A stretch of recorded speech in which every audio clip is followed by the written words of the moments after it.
జిల్లా పటాన్చెరు నియోజకవర్గం రుద్రారం గ్రామంలో గణేష్ గడ్డ దేవాలయంలో పూజా కార్యక్రమాలు చేసి బీఆర్ఎస్ పార్టీ లోక్సభ ఎన్నికల ప్రచార రథాలను ప్రారంభించారు. మాజీ మంత్రి తన్నీరు హరీష్ రావు, బీఆర్ఎస్ పార్టీ మెదక్ లోక్సభ అభ్యర్థి వెంకట్రామిరెడ్డి, పటాన్చెరు శాసనసభ్యులు గూడెం మహిపాల్ రెడ్డి పూజా కార్యక్రమాలు నిర్వహించారు. అనంతరం జరిగిన సమావేశంలో రాష్ట్ర మాజీ మంత్రి హరీష్ రావు మాట్లాడుతూ గణేష్ గడ్డ బీఆర్ఎస్ కు కలిసి వచ్చినటువంటి గడ్డ అని అన్నారు. 2004 నుంచి ఇప్పటి వరకు గులాబీ జెండా మెదక్ పార్లమెంట్లో ఎగురుతుందని గుర్తు చేశారు.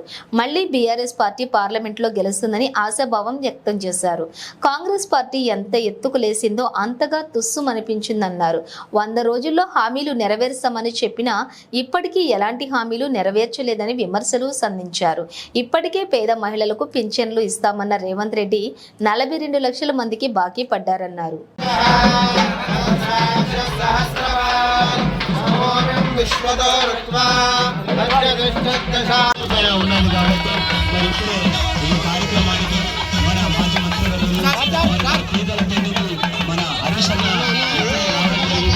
అభ్యర్థి సంగతి కూడా మీ అందరికీ తెలిసిందే.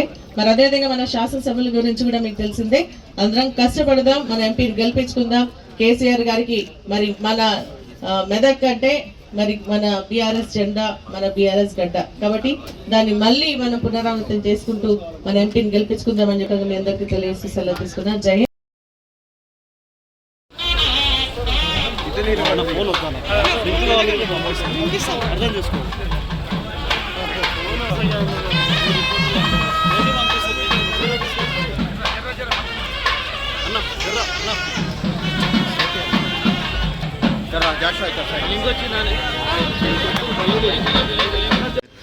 అందరికీ నమస్కారం. ఈరోజు గౌరవ శాసనసభ్యులు పెద్దలు శ్రీ మహిపాల్ రెడ్డి గారు, మన ముఖ్య అతిథి గౌరవనీయులు పెద్దలు శ్రీ హరీష్ రావు గారు, మాజీ మంత్రివర్యులు, అదేవిధంగా వేదిక మీద ఉన్న మాజీ శాసనసభ్యులు గారు, పెద్ద మీ అందరి ఆశీర్వాదం కావాలని ఈరోజు మహిపాల్ అన్న ఆధ్వర్యంలో ఏదైతే మనం రథాల పూజా కార్యక్రమం పెట్టుకున్నామో అశేష జనం పూజ అనుకొని వచ్చాం. కానీ ఇక్కడ అశేష జనం మీ అందరి దీవెనలు నాకున్నాయి. మీరందరూ కూడా ఒక మనస్ఫూర్తితో ఇవాళ పూజా కార్యక్రమం నిర్వహించుకున్న తర్వాత మన మహిపాల్ అన్న గారి ఆధ్వర్యంలో హరీష్ అన్న గారి సూచనల మేరకి ఏదైతే కార్యక్రమాలు చేసుకుంటా ఉన్నామో అవన్నీ కూడా విజయవంతం చేయాలని చెప్పి ఈ ప్రదేశం ఏదైతే ఉందో మెదక్ పార్లమెంట్ నియోజకవర్గంలో 11 సంవత్సరాలు ఒక అధికారిగా పనిచేసిన అనుభవం ఉంది. మీ అందరిలో కలిసి, మీ అందరి పరిచయంతో కలిసి మీ దీవెనలు నాకు ఉండాలని చెప్పి, అదేవిధంగా ఎక్కడి నుంచి అయితే ఒక సీనియర్ ఐఏఎస్ అధికారిగా పనిచేశానో ఆ ప్రాంతం పూర్తిగా అవసరాలు తెలిసిన వ్యక్తిగా ఎంపీగా ఎన్నికైతే మీ అందరి సేవలో నన్ను ఉంచుకోవాలని చెప్పేస్తూ మీరందరి దీవెనలు నాకు ఉండాలని చెప్తూ ఈ అవకాశాన్ని ఇచ్చిన మీ అందరికి కూడా ప్రత్యేక ధన్యవాదాలు చెప్తా ఉన్నాను. जो यूपी और नॉर्थ से भी, यहाँ उड़ीसा से भी आए सो हमारे भाइयों को भी नमस्कार. అయితే ఈరోజు ఈ గణేష్ గడ్డ అనేది మనకు బాగా వచ్చిన గడ్డ గణేష్ గడ్డ. ఎందుకంటే మహిపాల్ రెడ్డి గారు 3 సార్లు ఎమ్మెల్యేగా పోటీ చేస్తే 3 సార్లు నేను ఇక్కడికి వచ్చి పూజ చేసి జెండా ఊపిన 3 సార్లు మహిపాల్ అన్న ఘన విజయం సాధించింది. అట్లనే ఇలా వెంకట్రామరెడ్డి గారి వాహనాలకు కూడా గణేష్ గడ్డలో పూజ చేసి వాహనాలకు జెండా ఊపినం. తప్పకుండా మహిపాల్ రెడ్డి బాటలో వెంకట్రామరెడ్డి గారు ఘన విజయం సాధిస్తారనే నమ్మకం నాకున్నది. నిజంగా కూడా మెదక్ పార్లమెంట్ అంటే బీఆర్ఎస్ పార్టీ అడ్డా. ఇది 2004 నుంచి ఇప్పటిదాకా వరుసగా బీఆర్ఎస్ పార్టీ గెలిచింది. 2004 నుంచి 2024 ఇప్పుడు 2004లో జెండా ఎగిరేసినాం. 2024లో కూడా ఖచ్చితంగా బీఆర్ఎస్ పార్టీ జెండా ఎగిరేస్తారు. ఇది ఎప్పుడు కూడా మనకు ఓటమి లేదు. ఎప్పుడు మెదక్ ఎంపీ ఎన్నిక జరిగిందంటే గులాబీ జెండా పుట్టినప్పటి నుంచి ఈ జెండా ఎగురుతూనే వచ్చింది మెదక్ పార్లమెంట్ మీద. దయచేసి మా నాయకులు, మా కార్యకర్తలు మీరు కూడా గట్టిగా కృషి చేయండి. మీ అందరి సహకారం ఉంటే మళ్ళీ ఒక్కసారి తిరుగులేని మెజార్టీతో మెదక్లో మనం గులాబీ జెండా ఎగిరైపోతా ఉన్నాం. ఎందుకంటే ఇలా విషయాలు ప్రజలకు చాలా స్పష్టంగా అర్థమైనాయి. కాంగ్రెస్ ది కూడా అది పాల పొంగు లెక్క అయిపోయింది. గెలిచిండు, గంట స్పీడ్గా గెలిచిందో గంట స్పీడ్గా తుస్సున కిందికి పోయింది. అది జనాలకు అర్థమైంది. ఎన్నికల ముందు రేవంత్ రెడ్డి గారు నోటితో మాట్లాడిండు, గెలిచినాక ఏమాయ 100 రోజుల్లో హామీలు అంటే నొసటితో వెక్కిరిస్తా ఉన్నాడు. ఒకటన్నా జరిగిందా? బాండ్ పేపర్లు వంచిండు, నోటరీ డాక్యుమెంట్లు ఇచ్చిండ్రు, మొదటి అసెంబ్లీలోనే చట్టబద్ధత తెస్తామన్నారు, ఇది ఏఐసిసి మాట అన్నారు, ఇది రాహుల్ గాంధీ మాట అన్నారు, మాట తప్పమన్నారు. కానీ ఇప్పుడు ముఖం చాటేసింది. ఒక్కటన్నా అమలైందా? అందరికీ మోసమే. పేదలకు మోసం, మహిళలకు మోసం, రైతులకు మోసం, నిరుద్యోగ యువతకు మోసం, విద్యార్థులకు మోసం. ఒక్కరికైనా 100 రోజుల్లో హామీలు అమలు చేశారా? అక్కా చెల్లెళ్లకు నెలకు 2,500 రూపాయలు ఇస్తామన్నది కాంగ్రెస్. కానీ ఇలా 2,500 ఒక్కరికి కూడా రాలేదు. రోజులైంది నీ ప్రభుత్వం వచ్చి 120 రోజులైనా ఏ అక్కా చెల్లెకు కూడా ఇలా 2,500 రాలేదు. అంటే ఈ రాష్ట్రంలో 18 ఏళ్లు నిండిన మహిళలకు 1,42,00,000 మంది మహిళలకు ఒక్కొక్కరికి 10,000 రూపాయలు కాంగ్రెస్ పార్టీ బాకీ పడ్డది. ఇవాళ మీరు పార్లమెంట్ ఎన్నికల్లో మహిళల ఓటు అడగాలంటే మీరు 10,000 రూపాయలు చెల్లించినాకనే అక్కా చెల్లెల ఓటు అడిగే హక్కు ఈ కాంగ్రెస్ పార్టీకి ఉంటుందని మనం చేస్తా ఉన్నా. పేదలు, నిరుద్యోగుల, మన నిరుపేదలైనటువంటి వృద్ధులు, వికలాంగులు, ఆసరా పెన్షన్లు వచ్చే వాళ్ళకు 4,000 పెన్షన్ ఇస్తామన్నారు. డిసెంబర్లోనే ఇస్తా అని చెప్పింది ఎలక్షన్ల ముందు. అవ్వాని పెన్షన్ ఎంత అంటే 2,000 అన్నది ఒక అవ్వ.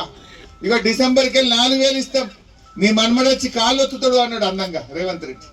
మరి ఇప్పుడు మన్మడేడవా, నీ 4,000 ఏడవా? ఇప్పుడు 4 నెలల ఇవాళ రాష్ట్రంలో 42,80,000 మందికి ఆసరా పెన్షన్లు వస్తాయి. వృద్ధులు, వితంతువులు, వికలాంగులు, నేత గీత కార్మికులు, బీడీ కార్మికులు, ఇలా వాళ్ళందరికీ 42 లక్షల మందికి ఒక్కొక్కరికి 8,000 బాకీ పడ్డది కాంగ్రెస్ పార్టీ. ఏ ముఖం పెట్టుకొని పోయి ఇలా వృద్ధులు, వితంతువుల ఓటు కాంగ్రెస్ పార్టీ అడగాలి? అంటే పేదలకు మోసం. నిరుద్యోగ యువతకు ఏం చెప్పిండ్రు? నిరుద్యోగ యువతకు మేము రాగానే నెలకు 4,000 రూపాయలు నిరుద్యోగ భృతి ఇస్తాము అన్నారు. నేను మొన్న అసెంబ్లీలో పట్టుకొని అడిగిన, ఏమాయ మరి గెలిచిండ్రు, నిరుద్యోగ భృతి ఎప్పుడు ఇస్తారు అని అడిగిన. ఉప ముఖ్యమంత్రి బట్టి విక్రమార్క గారు అంటాడు, మేము ఏడే చెప్పలేదు అంటాడు. మేము నిరుద్యోగ భృతి ఇస్తామని ఎలక్షన్లలో కానీ మా మేనిఫెస్టోలో కానీ మేము ఏడ చెప్పలేదు అని సావు కబురు సల్లగా చెప్పినట్టు నిండు అసెంబ్లీలో అబద్ధాలు చెప్పిండు. ఎన్నికల ముందు ప్రియాంక గాంధీ వచ్చి చెప్పింది, రేవంత్ రెడ్డి చెప్పిండు, వాళ్ళ మేనిఫెస్టోలో పెట్టిండ్రు నిరుద్యోగ యువతకు 4,000 ఇస్తామన్నారు. ఇవాళ యువతను కూడా మోసం చేసిండ్రు. మీరు ఎవరికి మేలు చేసిండ్రు? రైతులకు ఏం చెప్పిండ్రు? మీరు రైతులకు 5 హామీలు ఇచ్చిండ్రు. మేం గెలవంగానే 15,000 రైతు బంధు అన్నారు, మోసం. మేం గెలవంగానే వడ్లకు మక్కలకు 500 బోనస్ అన్నారు, మోసం. మేం గెలవంగానే వ్యవసాయ కూలీలకు 12,000 అన్నారు, మోసం. మేం గెలవంగానే 2 లక్షల రూపాయలు రుణమాఫీ అన్నారు, మోసం. మేం గెలవంగానే కౌలు రైతులకు 15,000 అన్నారు, మోసం.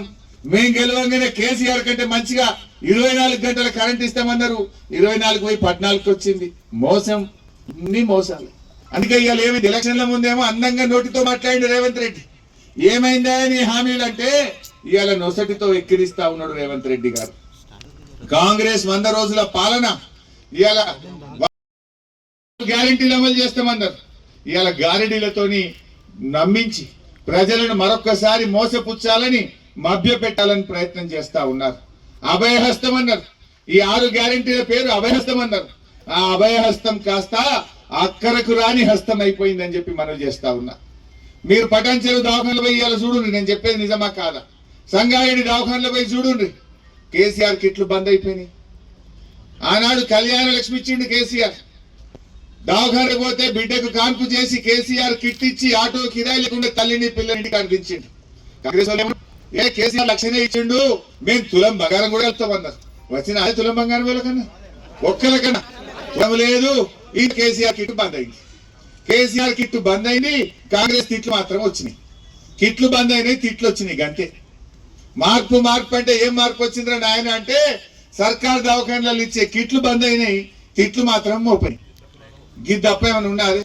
కేసీఆర్ మొన్నోసారి సిరిసిల్లకు పోయాడేదో మాట్లాడుకుంటూ మీరు 6 గ్యారెంటీల్లో 100 రోజుల్లో చెప్పిన దాంట్లో భాగంగా వడ్లకు 500 బోనస్ ఇస్తామన్నారు.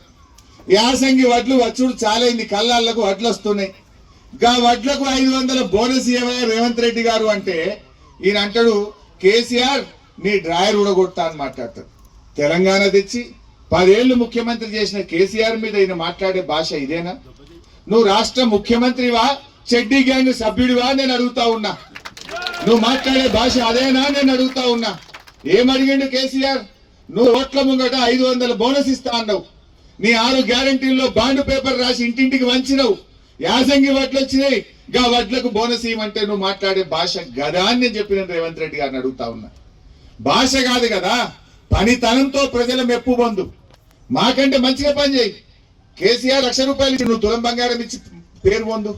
నువ్వు 15,000 బోనస్ ఇస్తాను, గదిచ్చి పేరు పొందు. కేసీఆర్ 1,00,000 రూపాయలు రుణమాఫీ చేసిండు, నువ్వు 2 లక్షలు చేస్తాను, గా పనిచేసి పేరు పొందు. ఈ తిట్లేంది నాకు అర్థం కాదు. మాకు తిట్టరాకనా ఏంది? భాష, సంస్కారం, పద్ధతి కొంత ఉండాల్సినటువంటి అవసరం ఎంతైనా ఉన్నది.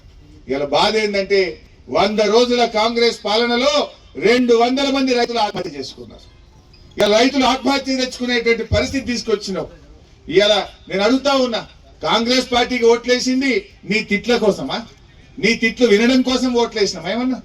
నువ్వు కేసీఆర్ కంటే మంచిగా చేస్తా అని ఊరిచ్చినావు, మాయ మాటలు చెప్పినావు. గా పని చెయ్యి. గా పని చేయక నువ్వు కేసీఆర్ ను తిట్టి లీకులు రాయించి పేపర్లల్లా ఫేక్ వార్తలు పెట్టి సోషల్ మీడియాలన్నీ గట్లయిందట గిట్లయిందట అని ఫేక్ వార్తలు రాయించుకుంటూ ఇంకా ఎంతకాలం కాలం వెళ్ళదీస్తావు? ఇంకా ఎంతకాలం ప్రజల్ని మోసపుచ్చుతావు? ఎక్కువ కాలం జరగదు అని చెప్పి నేను మనం చేస్తా ఉన్నా. ఇప్పుడిప్పుడే ప్రజలకు అన్ని విషయాలు కూడా అర్థమైతా ఉన్నాయి. నువ్వు మార్పు మార్పు అన్నావు, మార్పు లేదు, అంతా మాయ చేస్తున్నది ఈ కాంగ్రెస్ పార్టీ. మాయ చేస్తున్న ఈ కాంగ్రెస్ కు ఈ పార్లమెంట్ ఎన్నికల్లో గుణపాఠం తప్పదు అని చెప్పి నేను మనం చేస్తా ఉన్నా.